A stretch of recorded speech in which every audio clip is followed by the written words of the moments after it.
Hello everyone, welcome to my YouTube channel Arun Chauhan study. तो आज हम देखने वाले हैं जीके के मोस्ट इम्पोर्टेंट 20 क्वेश्चन। ये क्वेश्चन आपके कॉम्पिटिटिव एग्जाम के लिए बहुत ही इम्पोर्टेंट क्वेश्चन है और ये क्वेश्चन बहुत ही इंटरेस्टिंग क्वेश्चन होंगे। जीके के बहुत ही इंटरेस्टिंग क्वेश्चन रहेंगे जिससे कि आप अपनी जनरल नॉलेज को और बूस्ट कर सकते हैं। इन क्वेश्चन से आपकी जनरल नॉलेज और ज़्यादा होगी। और यहाँ पे हम वीडियो को शुरू करते हैं एक मोटिवेशन कोट के साथ। तो यहाँ पे है, जीत कर हम वो नहीं सीख सकते, यानी कि जीत कर हम वो नहीं सीख सकते जो हम हार के सीख जाते हैं। यानी कि जीत कर हम वो नहीं सीख सकते जो हम हार के सीख जाते हैं। इसका ये मतलब हुआ, यानी कि जब हम किसी भी एग्ज़ाम में या किसी भी लाइफ के किसी भी क्षेत्र में, हम जीवन के किसी भी क्षेत्र में जब हम जीत जाते हैं तो बहुत सी चीज़ें, ठीक है, हमें जीत जाते हैं तो बहुत सी चीज़ें सीखने को मिलती हैं। लेकिन जब हम हार जाते हैं तो हमें आगे बढ़ने की मिलती है। हमने कहाँ अपनी गलतियाँ की हैं, गलतियों को सुधारने का मौका मिलता है।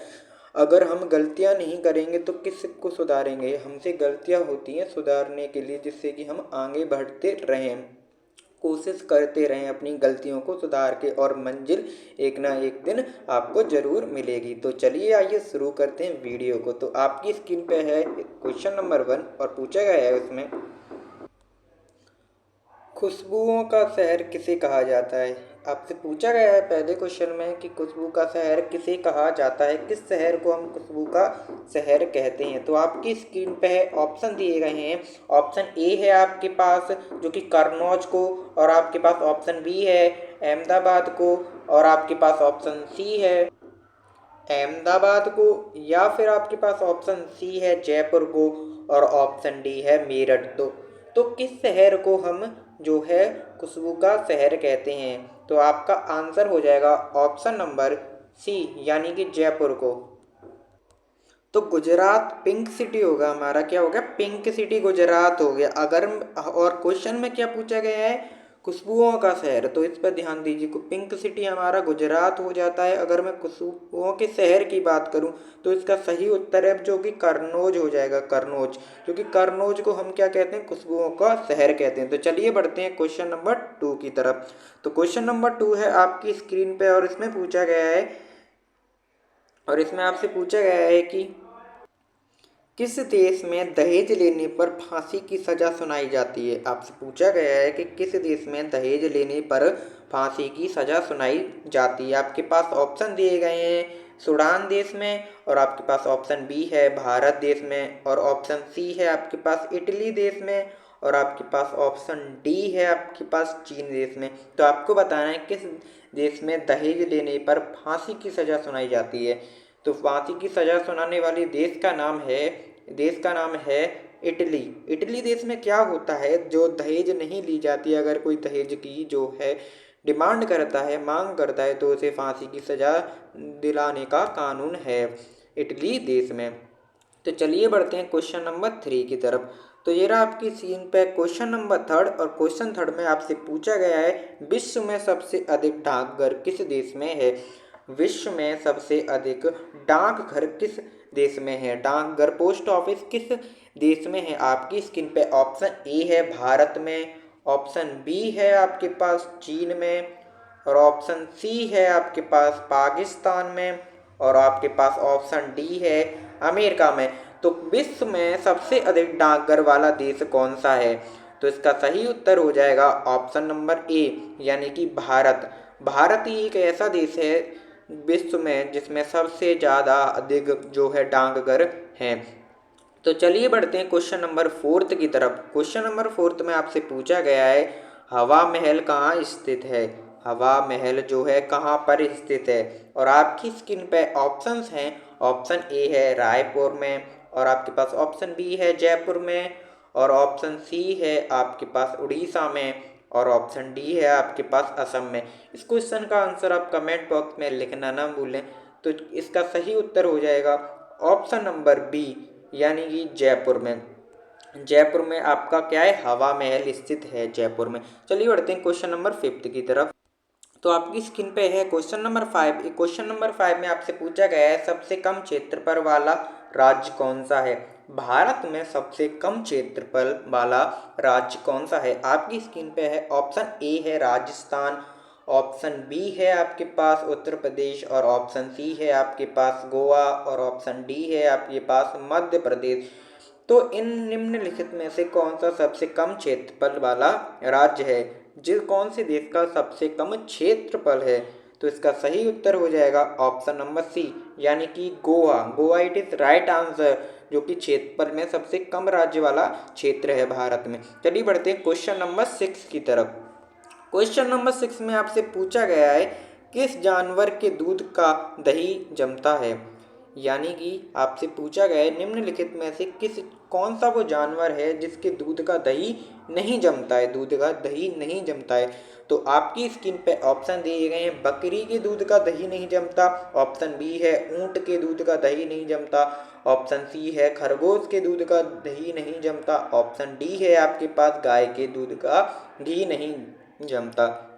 तो इसका करेक्ट आंसर हो जाएगा ऑप्शन नंबर बी, यानी कि ऊंट के दूध का जो है घी नहीं जमता, ऊंट के दूध का घी नहीं जमता। चलिए बढ़ते हैं क्वेश्चन नंबर 7 की तरफ। क्वेश्चन नंबर 7 है आपकी स्क्रीन पे और इस क्वेश्चन में पूछा गया है कि भारत में लाइसेंस प्राप्त करने की आयु क्या है? भारत में लाइसेंस प्राप्त करने की आयु क्या है? और आपको ऑप्शन दिए गए हैं, ऑप्शन नंबर ए 15 साल और ऑप्शन नंबर बी है आपके पास 16 साल, ऑप्शन सी है आपके पास 21 साल और ऑप्शन डी है आपके पास 18 साल। तो भारत में लाइसेंस प्राप्त करने की आयु है ऑप्शन नंबर डी, यानी कि 18 साल। बहुत ही आसान सा क्वेश्चन है। भारत में लाइसेंस जो है 18 साल से ही बनना जो है प्रारंभ होते हैं। चलिए बढ़ते हैं क्वेश्चन नंबर 8 पे। क्वेश्चन नंबर 8 में पूछा गया है किस देश के लोग सबसे ज़्यादा चाय पीते हैं? किस देश के लोग सबसे अत्यधिक चाय पीना पसंद करते हैं? तो आपकी स्क्रीन पे है ऑप्शन ए चीन देश के लोग सबसे ज़्यादा चाय पीना पसंद करते हैं, या फिर भारत देश के, या फिर जापान देश के, या फिर श्रीलंका देश के। किस देश के लोग सबसे ज़्यादा चाय पीना पसंद करते हैं?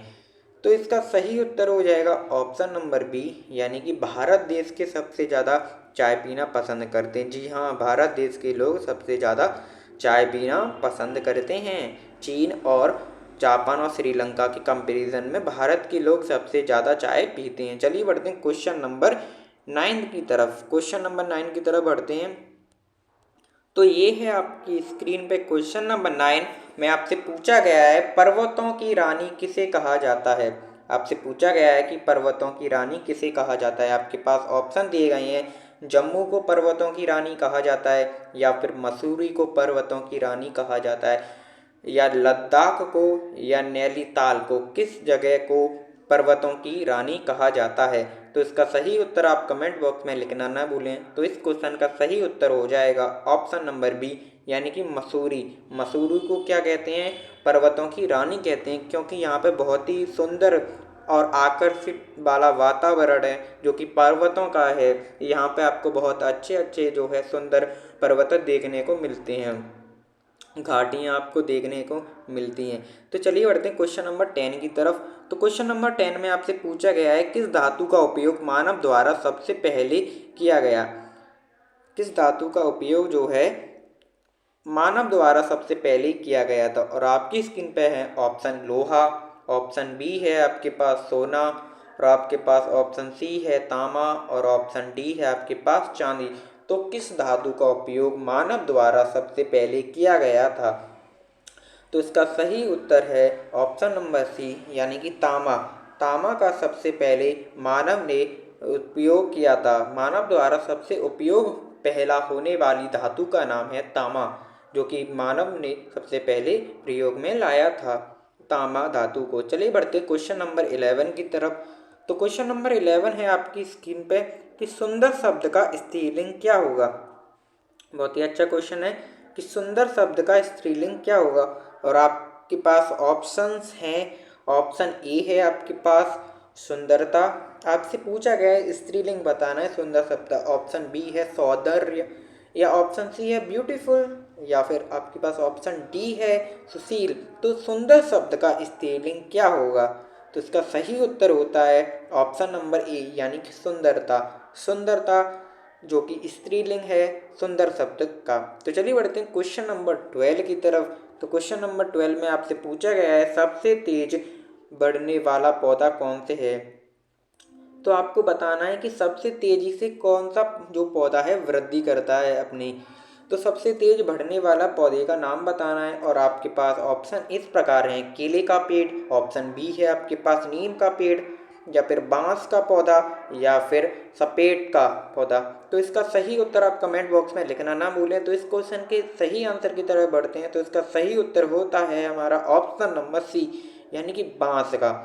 बांस का जो है पौधा बहुत जल्दी पनपता है और बहुत तेजी से जो है ग्रो करता है। तो चलिए बढ़ते हैं क्वेश्चन नंबर 13 पे। क्वेश्चन नंबर तो आपकी स्क्रीन पे क्वेश्चन नंबर 13 में पूछा गया है भारत का सबसे महंगा नगर कौन सा है, या फिर भारत में सबसे महंगा नगर किस जगह को कहा जाता है, किस स्थान को सबसे महंगा नगर कहा जाता है। और आपके पास ऑप्शन इस प्रकार हैं कि महंगा नगर किसको कहा जाता है। सबसे पहले हम महंगा नगर के ऑप्शन की बात करें तो दिल्ली को कहा जाता है, ऑप्शन बी है आपके पास मुंबई को कहा जाता है, ऑप्शन सी है आपके गोवा को कहा जाता है, और आपके पास ऑप्शन डी है वाराणसी को कहा जाता है। तो किस भारत का सबसे महंगा नगर कौन सा है? तो आपके पास इसका सही उत्तर होता है ऑप्शन नंबर बी यानी कि मुंबई। यानी कि मुंबई को सबसे महंगा शहर के नाम से भी जाना जाता है। मुंबई जो कि सबसे इंडस्ट्रियल एरिया है जो कि भारत में सबसे। तो चलिए बढ़ते हैं क्वेश्चन नंबर 14 की तरफ। क्वेश्चन नंबर 14 में पूछा गया है भारत का राष्ट्र पुष्प कौन सा है। भारत का राष्ट्र पुष्प पूछा गया है, बहुत ही सिंपल सा क्वेश्चन है कि भारत का राष्ट्र पुष्प कौन सा है। आपके पास ऑप्शन है कमल, ऑप्शन बी है गुलाब, ऑप्शन सी है आपके पास गेंदा, और ऑप्शन डी है आपके पास सूरजमुखी। तो भारत का राष्ट्र पुष्प कौन सा है ये आपको बताना है। तो इसका सही उत्तर होता है ऑप्शन नंबर एक कमल। कमल भारत का राष्ट्र पुष्प है। तो चलिए बढ़ते हैं क्वेश्चन नंबर 15 की तरफ। क्वेश्चन नंबर 15 की तरफ बढ़ते हैं। क्वेश्चन नंबर 15 में आपसे पूछा गया है भारत में सबसे अधिक वर्षा कहाँ होती है। बहुत ही इंपॉर्टेंट क्वेश्चन है for competitive exam point of view से। तो भारत में सबसे अधिक वर्षा कौन से क्षेत्र में होती है? भारत में सबसे अधिक वर्षा कौन से क्षेत्र में होती है? बहुत ही इंपॉर्टेंट क्वेश्चन है। आपके पास ऑप्शन है इस प्रकार कि शिमला में, और आपके पास ऑप्शन बी है जो कि मेघालय, ऑप्शन सी है आपके पास हरिद्वार, ऑप्शन डी है आपके पास केरल। तो वर्षा सबसे अधिक वर्षा वाला क्षेत्र कौन सा है? भारत में अधिक वर्षा का क्षेत्र कौन सा है?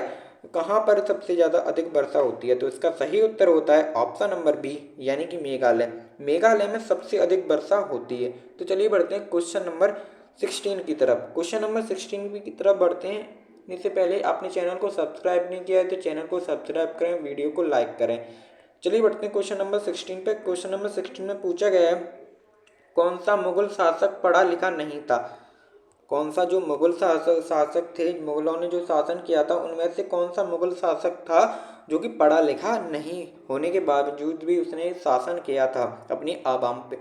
तो आपके पास ऑप्शन इस प्रकार हैं कि ऑप्शन ए है आपके पास शाहजहां, ऑप्शन बी है आपके पास अकबर, और आपके पास ऑप्शन सी है बाबर, और ऑप्शन डी है आपके पास हुमायूं। वह कौन सा मुगल शासक था जो कि पढ़ा लिखा नहीं था? तो इसका सही उत्तर होता है ऑप्शन नंबर बी। आपको पता होगा जो अकबर था वो जो कि पढ़ा लिखा नहीं था। अकबर जो कि इसके पैगाम जो थे उनके द्वार बारे उन्हें पढ़ के सुनाया करते थे अकबर। तो चलिए बढ़ते हैं क्वेश्चन नंबर 17 की तरफ।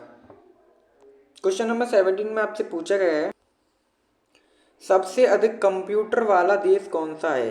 किस देश में सबसे ज़्यादा कंप्यूटर पाए जाते हैं या कंप्यूटर का सबसे जो है प्रयोग किया जाता है, कौन सा वो देश है जिसमें कंप्यूटर का अत्यधिक उपयोग किया जाता है? और ऑप्शन है आपके स्क्रीन पे इस प्रकार। ऑप्शन ए है चीन, ऑप्शन बी है आपके पास जापान, ऑप्शन सी है आपके पास अमेरिका, और ऑप्शन डी है आपके पास भारत। तो इनमें से किस देश में कंप्यूटर का सबसे अत्यधिक प्रयोग किया जाता है? तो इसका सही उत्तर है ऑप्शन नंबर सी यानी कि अमेरिका वो देश है जिसमें कंप्यूटर का इस्तेमाल सबसे अधिक किया जाता है। तो चलिए बढ़ते हैं क्वेश्चन नंबर 18 की तरफ। और क्वेश्चन नंबर 18 में पूछा गया है कि अब से क्वेश्चन 18 में पूछा गया है कि मनुष्य के शरीर में कुल कितनी हड्डियां होती हैं। एक स्वस्थ जो कि मनुष्य होता है उसके शरीर में कितनी हड्डियां पाई जाती हैं? तो आपके पास ऑप्शन इस प्रकार है। ऑप्शन ए है आपके पास 202 हड्डियां, या फिर 203 हड्डियां, या फिर 204 हड्डियां, या फिर 206 हड्डियां। तो इसका सही उत्तर है ऑप्शन नंबर डी। बहुत ही सिंपल क्वेश्चन है बायोलॉजी का, ऑप्शन नंबर डी यानी कि 206 हड्डियां पाई जाती हैं मानव के शरीर में। तो चलिए बढ़ते हैं क्वेश्चन नंबर 19 की तरफ। और क्वेश्चन नंबर 19 पे में आपसे पूछा गया है कि भारत का सर्वोच्च नागरिक सम्मान कौन सा है? तो आपको बताना है कि भारत का सर्वोच्च नागरिक सम्मान कौन सा है, यानी कि कौन सा जो है नागरिक के हित में कौन सा उनका सम्मान है जो कि सर्वोच्च है, सबसे अधिक है नागरिकों के सम्मान में। आपके पास इस क्वेश्चन में नागरिकों के सम्मान में ऑप्शन दिए गए हैं कि पहला क्वेश्चन आपको दिया गया है पद्म विभूषण। आपके पास ऑप्शन ए है पद्म विभूषण, और आपके पास ऑप्शन बी है भारत रत्न, और ऑप्शन सी है आपके पास परमवीर चक्र या फिर अशोक चक्र। यानी कि भारत के सर्वोच्च नागरिक सम्मान कौन सा है? तो यानी कि जो नागरिक होते हैं उन्हें सम्मान पुरस्कार से प्रेरित किया जाता है। तो आपको बताएं सर्वोच्च जो कौन सा सम्मानित संबोधित किया जाता है इनमें से सर्वोच्च नागरिक को? तो इसका सही उत्तर है ऑप्शन नंबर बी, यानी कि भारत रत्न से संबोधित किया जाता है, भारत रत्न से सम्मानित किया जाता है। तो option number B it is right. चलिए बढ़ते हैं क्वेश्चन नंबर 20। तो क्वेश्चन नंबर 20 में आपसे पूछा गया है कि तो यहाँ पे पूछा गया है आपसे कि स्वर्ण मंदिर कहाँ पर स्थित है, यानी कि सोने का मंदिर जो है कहाँ पर स्थित है। आपके पास ऑप्शन दिया गया है जम्मू कश्मीर में, ऑप्शन बी है लुधियाना में, या फिर अमृतसर में, या फिर उड़ीसा में। तो इसका सही उत्तर आप कमेंट बॉक्स में ना भूलें। मिलते हैं नई वीडियो के साथ। वीडियो अच्छी लगी हो तो वीडियो को लाइक कर दिया करें, क्योंकि वीडियो बनाने में बहुत मेहनत से आपके लिए इंपॉर्टेंट क्वेश्चन हम लेके आते हैं, तो वीडियो को लाइक करना तो बनता है। चलिए मिलते हैं नई वीडियो के साथ।